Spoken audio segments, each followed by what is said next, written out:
একদিন আপনার মা আর আপনাকে ফোন করবে না। আজ হয়তো তার কথা শুনে বিরক্ত হন, ফোন না ধরতে ইচ্ছে করে, কিন্তু একদিন আপনি নিজেই অপেক্ষায় থাকবেন, মা যদি আর একবার ফোন করতো। একদিন কেউ আর বলবে না, তোর মুখটা কেন শুকনো লাগছে, কিছু খেয়েছিস তো? যে মানুষটি নিজের সবকিছু বিসর্জন দিয়ে আপনার মঙ্গল চেয়েছে, নিঃস্বার্থভাবে ভালোবেসেছে, সে আর থাকবে না। আপনি চাইলেও আর সেই ভালোবাসার ছাই ফিরে যেতে পারবেন না। একদিন আপনার ভুলগুলোর জন্য কেউ আর শাসন করবে না। আজ হয়তো রাগ লাগে, বিরক্ত হন, কিন্তু সেই শাসনই একদিন অভাব হয়ে বুকে চেপে বসবে। একদিন যে ঘরে ঢুকলেই মা আপনার পছন্দের খাবার নিয়ে হাসি মুখে অপেক্ষা করতেন, সেই ঘরটি শুষণ পড়ে থাকবে। সেখানে খাবার থাকবে, রান্নার গন্ধ থাকবে, কিন্তু যে ভালোবাসা সবকিছুকে প্রাণ দিত, সেটি আর থাকবে না।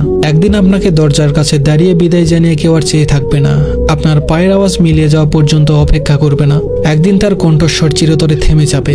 একদিন আপনি তাকে ডাকার জন্য চিৎকার করবেন, কিন্তু কোনো জবাব পাবেন না। তার হাতে মাথায় হাত বুলিয়ে দেওয়ার আর কেউ থাকবে না। রাত জেগে আপনার জন্য চিন্তা করার মানুষটি আর থাকবে না, যতই ব্যস্ত থাকুন না কেন। একদিন আপনি সব কাজ ফেলে শুধুই তার স্পর্শের অভাব অনুভব করবেন। তখন কোনো কিছু দিয়েই সেই শূন্যতা পূরণ করা সম্ভব হবে না।